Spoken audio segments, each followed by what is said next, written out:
Buenos días, hermanos y hermanas, bienvenidos a hoy, martes día 6 de octubre del 2020. Bienvenidos a la 27ª semana del tiempo ordinario. Vamos a dar lectura a las Sagradas Escrituras que corresponden con el día de hoy. Lectura de la carta del apóstol Pablo a los Gálatas. Capítulo 1, versículos del 13 al 24. Habéis oído hablar de mi conducta pasada en el judaísmo, con que saña perseguía a la iglesia de Dios y la asolaba, y me señalaba en el judaísmo más que muchos de mi edad y de mi raza. Como partidario fanático de las tradiciones de mis antepasados, pero aquel que me escogió desde el seno de mi madre y me llamó por su gracia, se dignó revelar a su hijo en mí, para que yo lo anunciara a los gentiles. Enseguida, sin consultar con hombres, sin subir a Jerusalén a ver a los apóstoles anteriores a mí, me fui a Arabia y después volví a Damasco. Más tarde, pasados 3 años, subí a Jerusalén para conocer a Pedro y me quedé 15 días con él, pero no vi a ningún otro apóstol excepto a Santiago. El pariente del Señor, Dios es testigo de que no miento en lo que os escribo. Fui después a Siria y a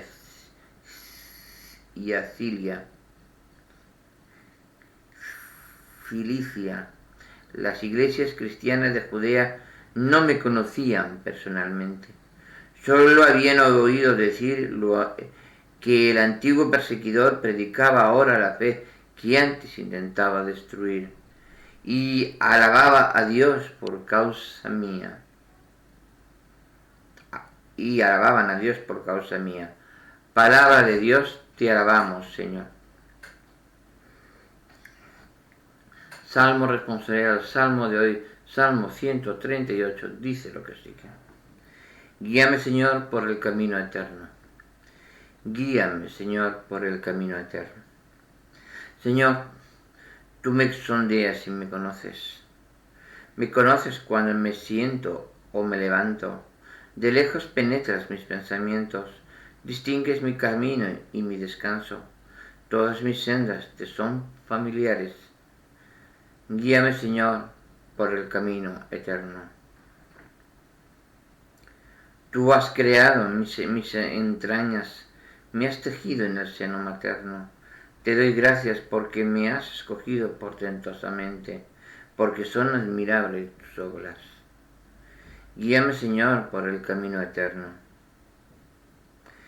Conocías hasta el fondo de mi alma, no desconocías mis huesos.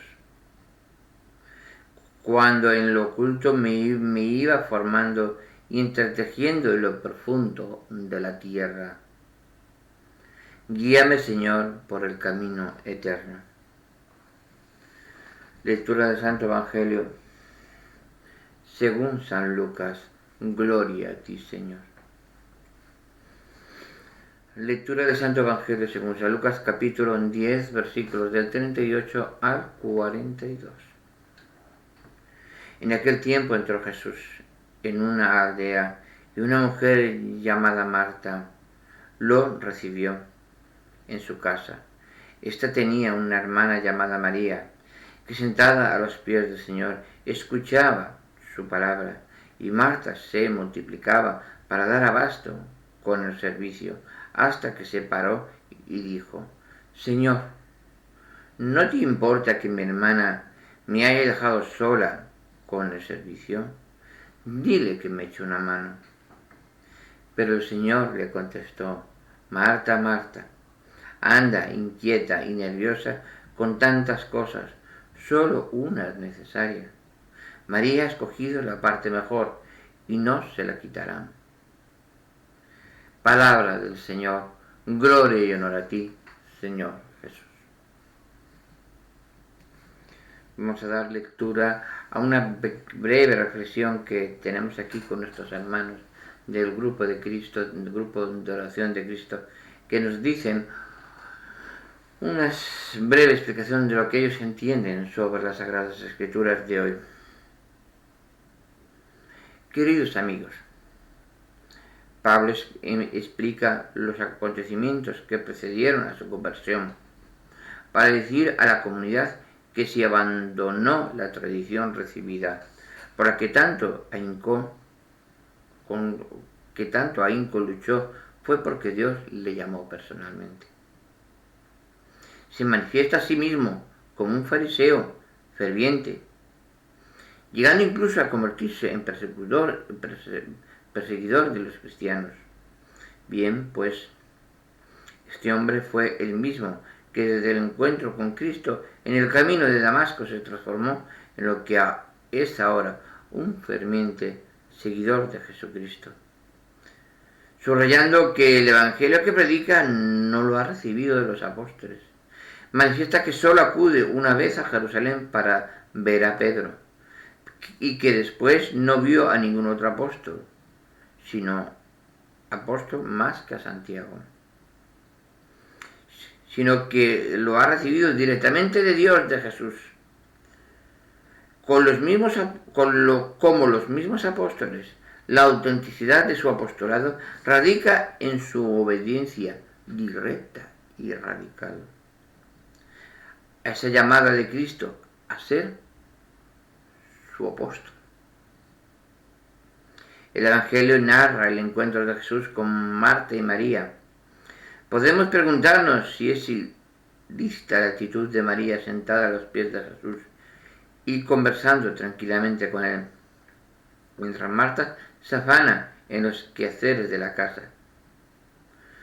Podríamos trasladar la pregunta a nuestro tiempo en que hay tantas cosas que hacer. Jesús le dice a Marta que solo es una necesaria. Muchos hombres y muchas mujeres descubren esta verdad en el momento de su muerte. Es como si al final del camino, con la perspectiva de toda la existencia pasada, delante de los ojos, percibieran de golpe lo que merece la pena y lo que es puro relleno, lo que dejaste atrás y lo que en verdaderamente necesitabas. Algunos por revelación descubren esto mucho antes y tratan de conducirse de modo nuevo, dando valor al estar a los pies del Señor, tanto en su vertiente contemplativa como en su vertiente activa. Clarísimo esto, clarísimo. Les voy a explicar porque esto me afecta muy a mí. Yo toda la vida siempre he sido un católico, un devoto, siempre. Pero cuando en mis tiempos de casado pedí ahora la anulación eclesiástica, estoy divorciado ya hace muchos años. Tuve que morir clínicamente y estar en coma para reconocer que lo que yo tenía en ese relleno no era más que esponja, basura,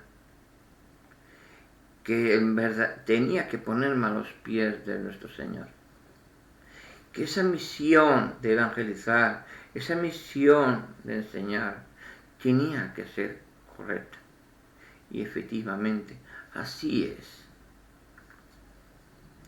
Yo tenía que demostrar que eso, y ese volver a la vida después de 3 días en coma, me era demostrado clarísimamente que es una nueva ayuda, una nueva una nueva oportunidad que me da el Señor, nuestro Señor Jesús, para que yo cumpla, vaya eliminando toda la basura que estaba en mi vaso, en mi vida, y la vaya rellenando con ese amor a Cristo. Lo mismo que hizo San Pablo, lo mismo cuando se dio cuenta que su labor no estaba siendo equivocada, que estaba persiguiendo al que tenía que alabar, al que tenía que dar gracias, al verdadero Hijo de Dios, al verdadero Dios encarnado entre nosotros, Emmanuel, Dios con nosotros. Es cuando Él toma las riendas y el único que va a ver y a visitar es a Pedro. Es a Pedro el que le indicaba, el que le guiaba, el que le sustentaba y el que predicaba el Evangelio, predicaba, enseñaba la palabra de Dios. Y siempre veía junto a Pedro, a su lado, en todo, a Santiago. Siempre veía, porque tenemos en cuenta, no veía a los demás apóstoles. Tengan en cuenta que Juan estaba con la Madre de Dios, la Madre de nuestro Señor Jesucristo, y se había quedado en casa de Juan, y estaba viviendo en la casa de Juan, y le ayudaba, y era una misión que le había encomendado, que nos afecta a todos, porque cuando Jesucristo estuvo en la cruz, le enseñó, se giró hasta su madre y le dice: Madre, he ahí a tu hijo, hijo, he ahí a tu madre. El hijo le dice que esta es tu madre del cielo, esta es tu madre, madre, he ahí tu hijo, tu hijo es tu humanidad, la humanidad es hija tuya. Entonces el hijo acepta a la madre, a la madre de Dios como madre nuestra. Juan la acepta y es el único que estaba. Los demás apóstoles ya sabían. El único que quedaba era Pedro y era Santiago. Y iba a visitar Pablo, el apóstol Pablo, iba a visitar a Pedro siempre que venía de los viajes de evangelización. Y efectivamente esa conversión que él nos cuenta en la carta del apóstol San Pablo a los Gálatas, capítulo 1, del 13 al 24, versículo del 13 al 24, nos dice perfectamente, en breve resumen, todo lo que llevó, que efectivamente qué era, todos quién lo conocían y por qué lo conocían. También sabía que habían oído a decir que el antiguo perseguidor predicaba ahora la fe que antes intentaba destruir. Esa fe, ese amor a Cristo que antes intentaba destruir. Por eso cuando el Señor se le aparece a los caminos hacia Damasco, dice el Señor: ¿por qué me persigues? Pablo, ¿por qué me persigues? Es muy grande, es muy poderoso esto. Y además, en el Salmo 138 nos vuelve a recordar ese punto. Guíame, Señor, por el camino eterno. Ese camino eterno que nos tiene que llevar a esa santidad, a ese amor a Dios pleno. Esa luz inmensa en nuestro corazón tiene que brillar cada día, cada minuto, cada segundo, mucho más que antes, no menos.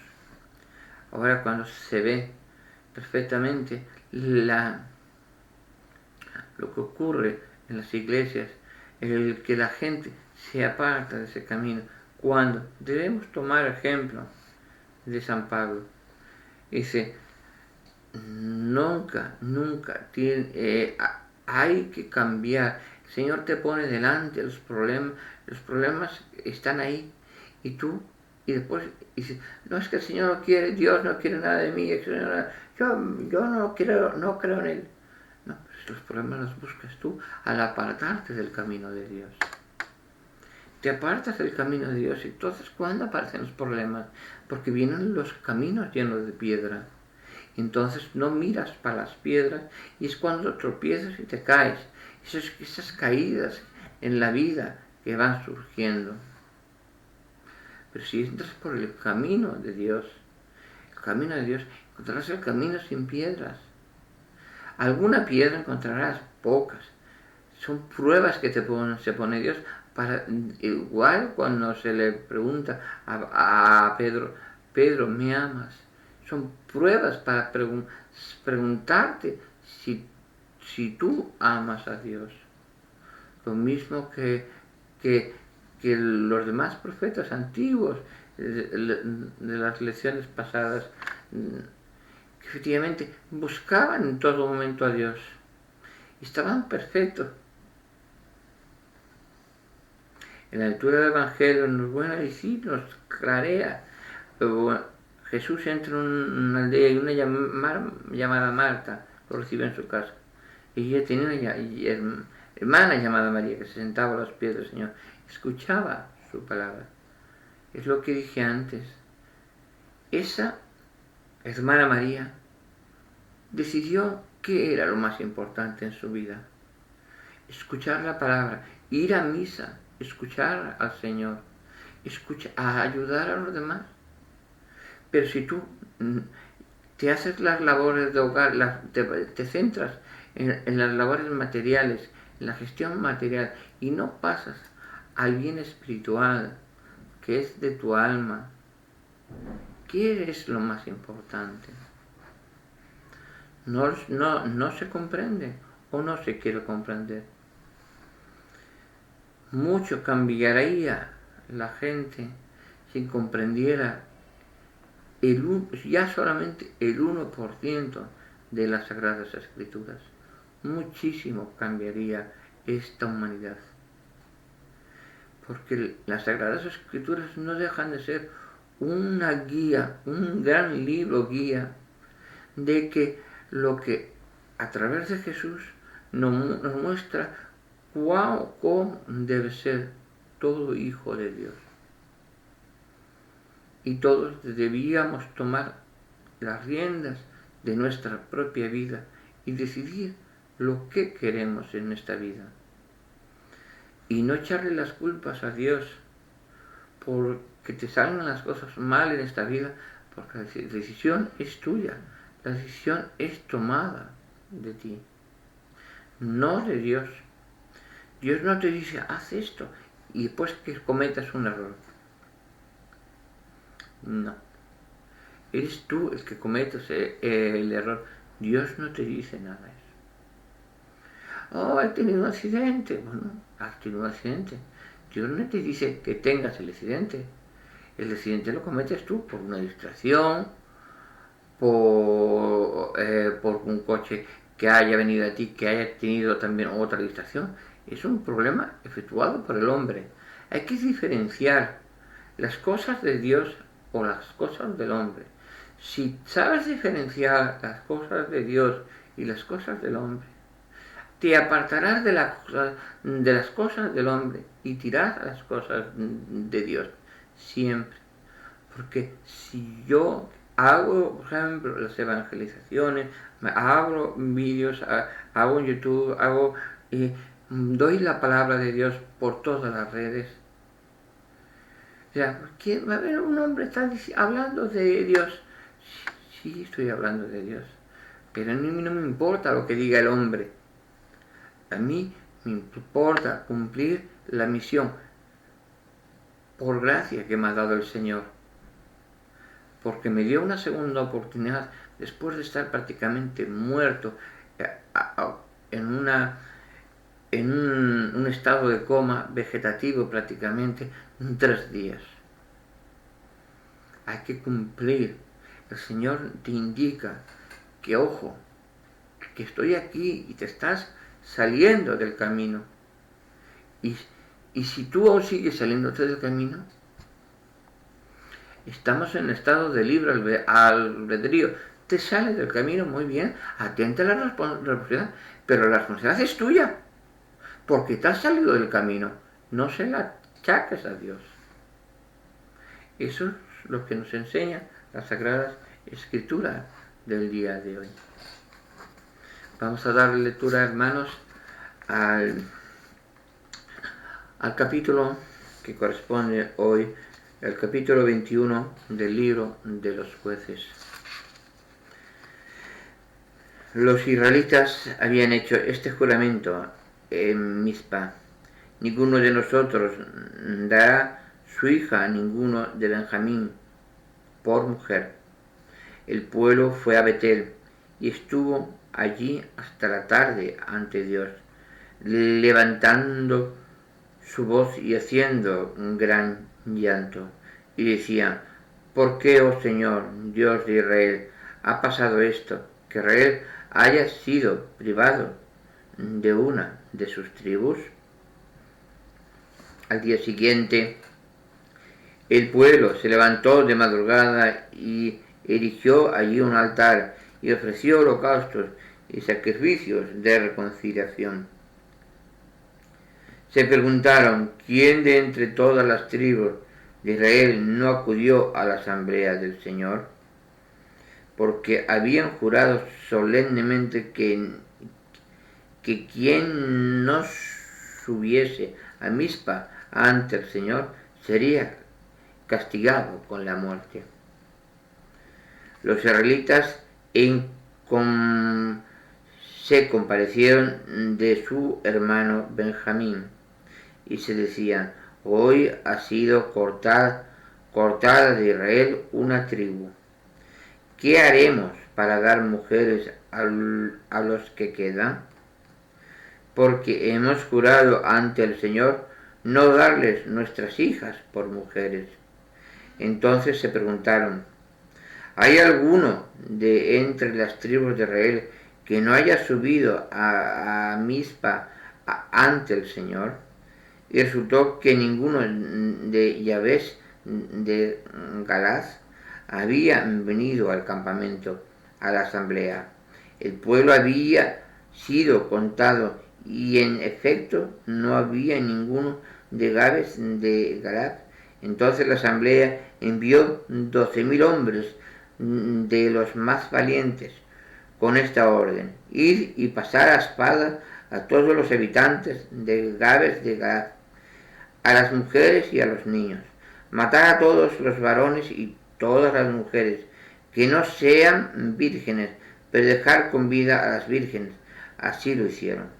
Entre los habitantes de Galad encontraron 400 vírgenes y las llevaron al campamento de Silo, en la tierra de Canaán. Toda la asamblea envió mensajeros a los de Benjamín que estaban en la roca de Rimón para ofrecer la paz. Los de Benjamín regresaron y los israelitas les dieron por mujeres las que habían quedado con vida en Yabes de Galad. Pero no había bastantes para todos. El pueblo se compadeció de Benjamín, porque el Señor había abierto una brecha en las tribus de Israel. Los ancianos de las comunidades se preguntaron: ¿qué haremos para procurar mujeres a los que faltan? Pero las mujeres de Benjamín fueron exterminadas. Pues las mujeres fueron exterminadas. Y añadieron: ¿cómo conservar un resto de Benjamín para que no desaparezca una tribu de Israel? Porque nosotros no podemos darle por mujeres a nuestras hijas, ya que los israelitas hicieron este juramento: maldito quien dé mujer a Benjamín. Después dijeron: está cerca la fiesta del Señor, que se celebra todos los años en Silo, ciudad situada al norte de Betel, al oriente del camino que sube de Betel a Siquem, y al sur de Lebona. Y mandaron decir a los de Benjamín: id y poneos en emboscada en las viñas, os quedáis observando, y cuando veáis que las muchachas de Silo salen para bailar en coro, salid vosotros de las viñas y os lleváis cada uno una y os volvéis a vuestra tierra. Cuando sus padres y sus hermanos vengan a quejarse con vos, a querellarse con vosotros, les diremos: perdonadlos por haber tomado cada uno su mujer, como en guerra, porque si se las hubieseis dado vosotros, entonces vosotros seríais culpables.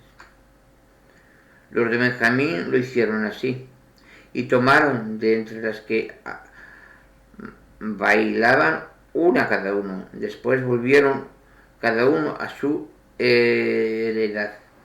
Edificaron las ciudades y se establecieron en ellas. Los israelitas se fueron cada uno a su tribu y a su clan, volvieron cada uno a su heredad. En aquel tiempo no había rey en Israel y cada cual hacía lo que querían. Palabra de Dios, te alabamos, Señor. Bueno, hemos acabado el libro de los jueces. Mañana, a partir de mañana, pues ya entramos en el libro de Ruth. En el libro de Ruth. El libro de los jueces nos especifica perfectamente que había, al no haber un rey en Israel, había problemas entre todas las tribus. Unas se peleaban unas con otras, no había orden, había un caos total. No había pastor que llevara ese rebaño. Ese rebaño era único que era el pueblo de Israel, pero el pueblo de Israel no tenía pastor. Y el pueblo de Israel no era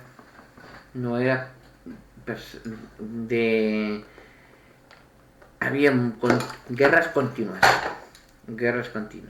y eso era lo que el Señor, unos hablaban al Señor, el otros también tenían derechos, porque aunque eran tribus diferentes, pero eran dentro del mismo pueblo de Israel. Todos eran hijos de Dios. Bueno, hermanos y hermanas, bendiciones, que la paz de Dios esté con todos ustedes. Nos vemos en el siguiente vídeo. Bendiciones.